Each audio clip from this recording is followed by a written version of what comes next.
You know what? I was going to try to teach you this thing called the 3-step emotional change trick. And you know what step 1 is? What? It's just 3 steps. And step 1 is to let yourself experience the feeling. Because it probably comes from somewhere, right? I mean, it's not like it just came out of the blue. Sometimes it feels like it does, but other times it's a lot of feelings that have built up and then there's a big release. Yeah. Yeah. So sometimes it feels like it's out of the blue. But sometimes there are reasons. Yeah. But either way, I think what you're saying is that you try to let yourself, in some ways, honor the feeling because it's there. And so you let yourself have it, even though you know some things that could get you to feel better. You let yourself kind of linger in that bad mood or feeling. Yeah. Okay. Now, so that was step 1. Do you already know what step 2 is, or? Is it, no, I don't know. Well, I bet you do. But maybe, I put it into these 3 steps because it's just simple for me to remember that way. But the first one is to honor the feelings, right? Because they're your feelings. And if it's really big anger or frustration or sadness or whatever it is, they're yours and you might as well honor them. And that sounds like what you do already. And the second thing is to, because feelings are related to thoughts and behaviors, is to think a new or different thought or do something that might make you in a better mood. But only when you want to, not when somebody says, cheer up, Claire, because I don't know. I think other people sometimes just want you to cheer up because of whatever they want. Right. And if you're not ready to, maybe you keep honoring that feeling until you're ready to say, oh, I think I'll think something different or do something different. Yeah. What kinds of things do you think or do to make yourself in a better mood?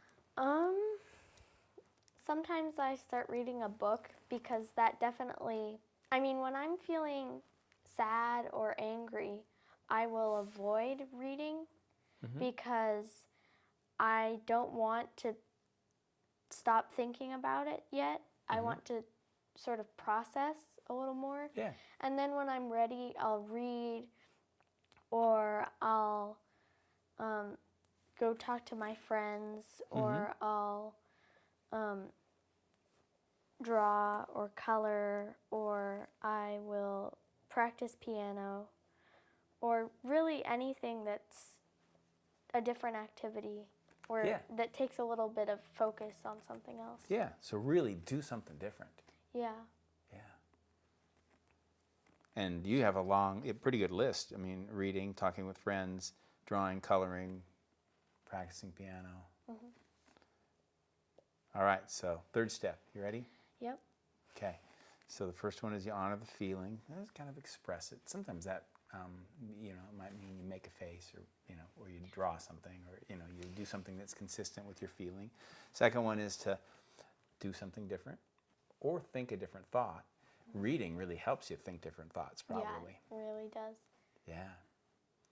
And so the third one is to spread the good mood.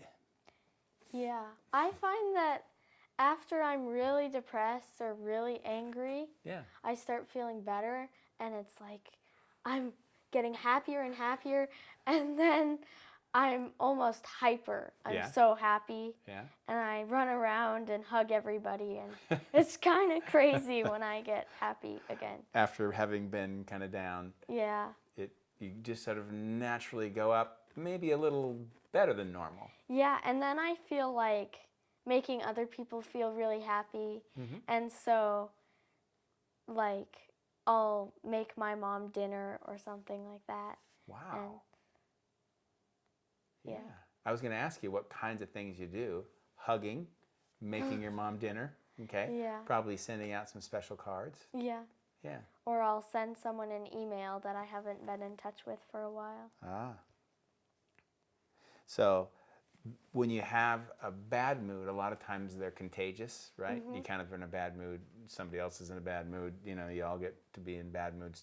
And So I think the good moods are kind of contagious too. Yeah. And so that's one of the reasons why spreading the good mood can help. But you don't want to go walking around saying to people, cheer up, right? Yeah. Because that's kind of, that's not that's just helpful. kind of annoying. And usually, if I'm at school, when I start feeling better, I'll try to do the opposite of what I was going to do when I was very angry. Yeah. Like if I wanted to say something bratty to one of my friends who just made me really mad by excluding me or something, I'll go up and try to do the opposite and try to say something nice or seem happy or something. Yeah. Yeah. So sometimes you even notice that in yourself. Yeah. That you'd like to say something bratty, but you think, maybe I'll just do the opposite. Yeah. And that's sort of sharing the good mood. Yeah. So ready, step 4? I thought there were 3. You know, when it comes to emotions and moods, they're kind of tricky. So you have to have a 4th step too. Okay. So step 4 is teach somebody else the 3 steps. Okay. Okay? So you got to find somebody to teach. Wouldn't it be teach someone else the 4 steps? Well, teach them the 3 steps, because then you can surprise them at the end with a 4th step too. Okay. I like it. Okay. You can surprise them. Say, actually, there's a 4th step. That's one of my favorite parts of the 3-step emotional change trick, is that there's really 4. Yeah. Yeah. And people almost always do what you just did. Wait, I thought there were just 3.